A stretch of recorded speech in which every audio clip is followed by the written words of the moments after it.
যাত্রা শুরু করলাম আলজানব স্টেডিয়ামের উদ্দেশ্যে। তো এটি হচ্ছে আলজানব স্টেডিয়াম। যাওয়ার আগে পৌঁছানোর একটু আগ মুহূর্তেই দূর থেকে একটা ছবি নিয়েছিলাম। স্টেডিয়ামটি ঠিক দেখতে এরকম একটা ঝিনুকের মতো দেখতে আকৃতিটা, শেপটা। তো গাড়ি থেকে এখনো নামিনি, কাছাকাছি চলে এসেছি স্টেডিয়ামের, এখনই নেমে পড়বো। নেমে ভাবলাম এন্ট্রি গেটের আগে একটা ছবি তুলে নিই। এটা হচ্ছে এন্ট্রেন্সের আগের পার্ট। স্টেডিয়ামটা খুবই সুন্দর করেছে এটা কাতার গভর্নমেন্ট। তো স্টেডিয়ামের দিকে যাচ্ছি। ম্যাচটা বিকেলে সন্ধ্যার দিকে স্টার্ট হবে, তো একটু আগে পৌঁছে গেলাম। তো এখন তেমন বেশি একটা ক্রাউড দেখা যাচ্ছে না, বাট একটু পরে হয়তো বা ক্রাউড হবে। এখন মোটামুটি ভালো ক্রাউড আছে, তো একটা ছবি তুলে নিলাম। এই হচ্ছে এন্ট্রি গেটের ভিতরে, মানে স্টেডিয়ামের গেটে এন্ট্রি নেওয়ার আগের একটা গেট। এখানে অনেক কিছু ওরা সাজিয়েছিল, অনেক সুন্দরভাবে অনেক কিছু নতুন কিছু করেছিল, অনেক কিছু ছিল এখানে। অনেক লোকজন, রেস্টুরেন্ট, খাওয়া দাওয়ার ব্যবস্থা, প্লাস এখানে ঢোকার আগে কে কোন টিম সাপোর্ট করছে আজকে আগে বললাম। আজকে হচ্ছে অস্ট্রেলিয়া এবং ডেনমার্কের ম্যাচ, তো এখানে হচ্ছে কমপ্লিমেন্টারি ওরা ফ্ল্যাগ দিচ্ছিল, যে যে টিম সাপোর্ট করে ওই টিমের ফ্ল্যাগ নিতে পারবে। তো আমি অস্ট্রেলিয়া সাপোর্ট করছিলাম, অস্ট্রেলিয়ার ফ্ল্যাগ নিয়ে নিলাম। নিয়ে একটু এগোলাম সামনের দিকে। তারপরে এরকম স্টেজ করা ছিল, এখানে পারফর্ম করছিল, মিউজিক হচ্ছিল, অনেক ধরনের আয়োজন ছিল এখানে, মানে দর্শকদেরকে আনন্দ দেওয়ার জন্য এন্টারটেইনমেন্ট এর ব্যবস্থা ছিল অনেক, সবাইকে এন্টারটেইন করছিল। তো অস্ট্রেলিয়ান ফ্ল্যাগ নিয়ে, অজি ফ্ল্যাগ নিয়ে কিছু পোজ দিলাম। এখানে আরও কিছু দর্শক, তো ওদের সাথে ছবি তুললাম। ওরা অস্ট্রেলিয়ার সাপোর্টার, তো আমি অস্ট্রেলিয়া সাপোর্ট করছিলাম। সবাই ফান করছিল এখানে, কেউ কাউকে চেনে না, আননোন, বাট সবাই মানে ছবি টবি তুলছিল, মজা করছিল। আর এটা হচ্ছে ঠিক এন্ট্রি গেটের একটু আগে, আর কিছুক্ষণের মধ্যেই এন্ট্রি নিব। তো এন্ট্রি নেওয়ার আগে সবাই এরকম মিউজিক ছিল, কিছু টিম আসছিল ফরেন, ওরা হচ্ছে এরকম তাদের কালচারাল মিউজিক বাজাচ্ছিল। মানুষজন সবাই যারা দর্শক ছিল সবাইকে এন্টারটেইন করার জন্য এভাবেই তারা মিউজিক দিচ্ছিল। তো এখন এন্ট্রি নিব। এটা হচ্ছে এন্ট্রেন্স, এখানে হচ্ছে টিকিট চেক করে তারপরে ঢুকতে দেয় স্টেডিয়ামে ওরা। এখন টিকিট চেক করার পরে আমি ভিতরে ঢুকলাম। এটা হচ্ছে স্টেডিয়ামে ঢোকার ঠিক আগের মুহূর্তে, অস্ট্রেলিয়া ভার্সেস ডেনমার্ক। আর এই হচ্ছে স্টেডিয়াম আলজানব স্টেডিয়ামের ভেতরে। এটা হচ্ছে গ্যালারি। তো প্লেয়াররা কিছুক্ষণের মধ্যে চলে আসবে, ওরা একটু আগে এসে প্র্যাকটিস করে, যে চলে এসেছে, প্র্যাকটিস করছে তারা। বিভিন্ন গণমাধ্যম কর্মী যারা সাংবাদিক আছে তারাও এসেছে এখানে, অনেকে ইন্টারভিউ নিচ্ছে, প্লেয়ারদের রিপোর্ট করছে, কোচদের ইন্টারভিউ নিচ্ছে। তো এটা হচ্ছে আলজানব স্টেডিয়ামের ভেতরের পার্ট। স্টেডিয়ামটি খুবই সুন্দর করেছে ওরা, অনেক বেশি সুন্দর করে বানিয়েছে। আর গ্যালারি দেখতে পাচ্ছেন এখন একদম ফাঁকা, এখনো মানে দর্শক এসে তেমন উপস্থিত হয়নি, দর্শকের উপস্থিতি কম। তো একটা ছবি তুলে নিলাম আমাদের বাংলাদেশের ফ্ল্যাগ নিয়ে। আর ওরা হচ্ছে পানি দিয়ে এভাবে ফিল্ড রেডি করছে আর কি, মাঠটাকে। আর কিছুক্ষণের মধ্যে আস্তে আস্তেই হচ্ছে ক্রাউড বেড়ে যাবে, গ্যালারি পুরা ফুল হয়ে যাবে। কোনো ম্যাচে আসলে গ্যালারি ফাঁকা থাকেনি, প্রত্যেকটা ম্যাচে কিন্তু গ্যালারি ফুল হয়ে গিয়েছে। যতগুলো ম্যাচ দেখেছি এই ফিফা ওয়ার্ল্ড কাপে, কাতারের ওয়ার্ল্ড কাপে যতগুলো ম্যাচ দেখলাম সবগুলোতেই গ্যালারি কিন্তু একদম খেলা শুরু হওয়ার পর পুরোপুরিভাবে ফুল হয়ে গিয়েছিল।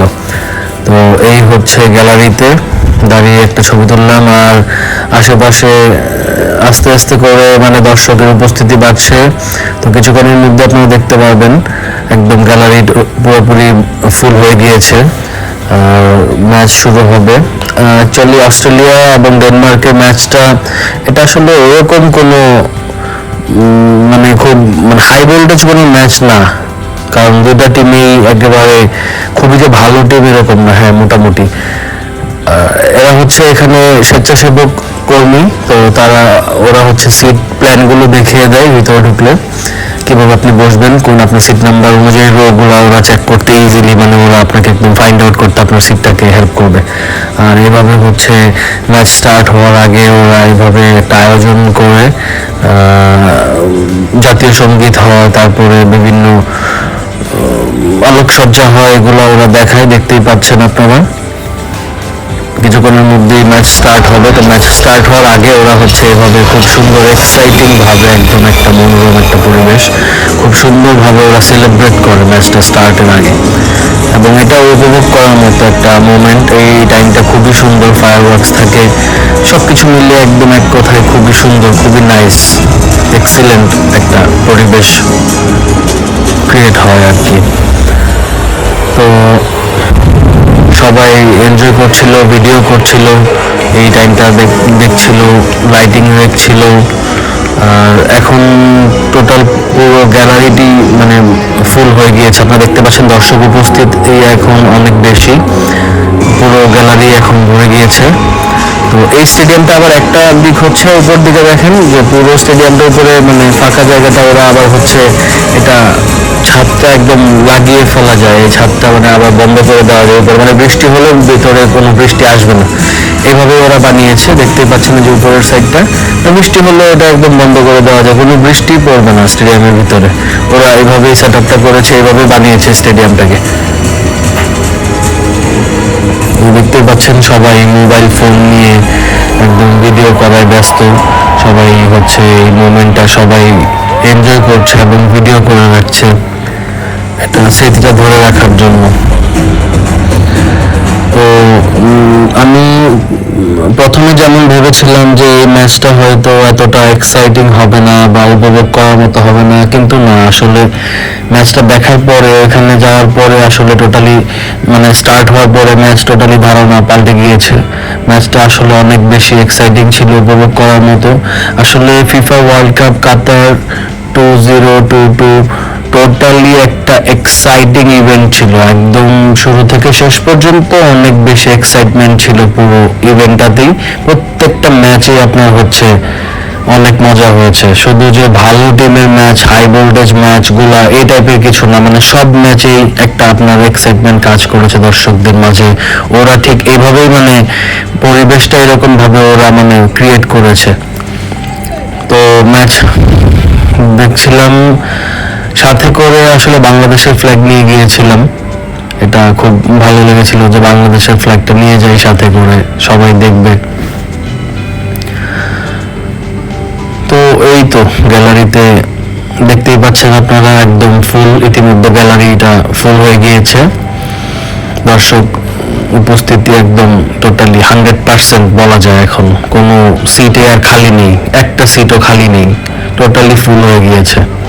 তো ম্যাচ চলছে, ম্যাচ সবাই দেখছে।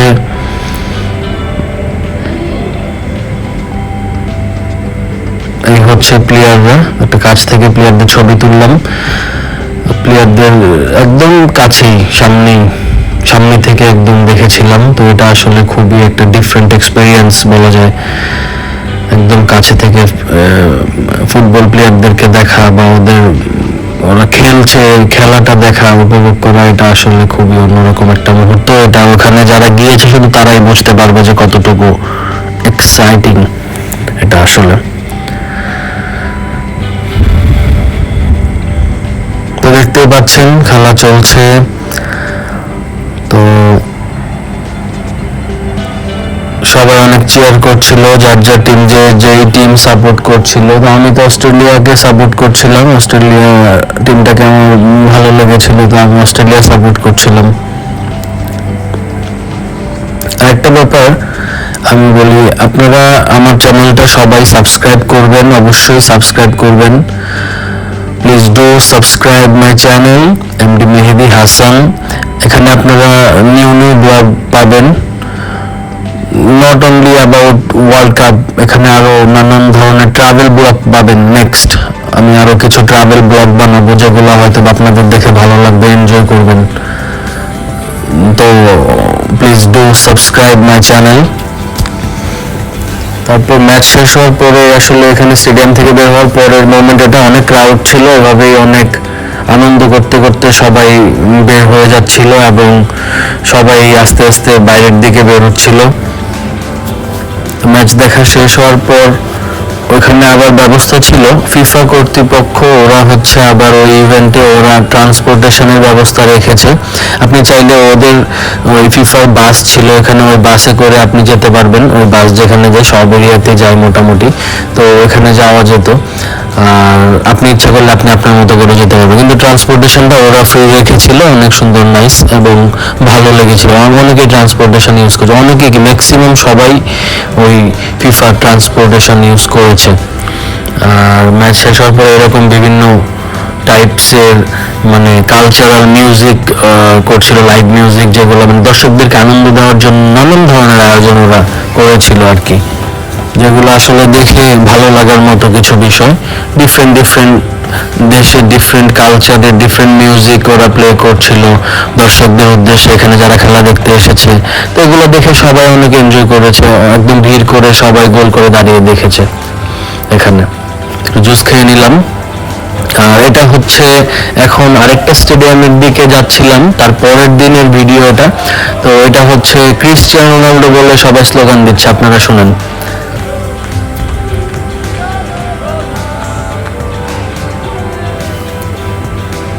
তো ক্রিস্টিয়ানো রোনাল্ডো ফ্যান সবাই।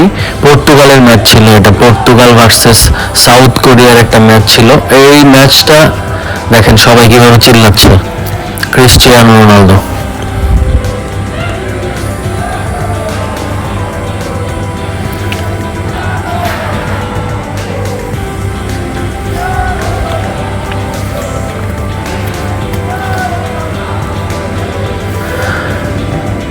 সবাই যাচ্ছে স্টেডিয়ামের দিকে। এটা হচ্ছে এডুকেশন সিটি স্টেডিয়াম, স্টেডিয়ামটার নামটা হচ্ছে এডুকেশন সিটি স্টেডিয়াম। এই স্টেডিয়ামটা একটু ডিফারেন্ট ছিল, একটু অন্য টাইপের। আমার এই স্টেডিয়ামটা ভালো লেগেছে।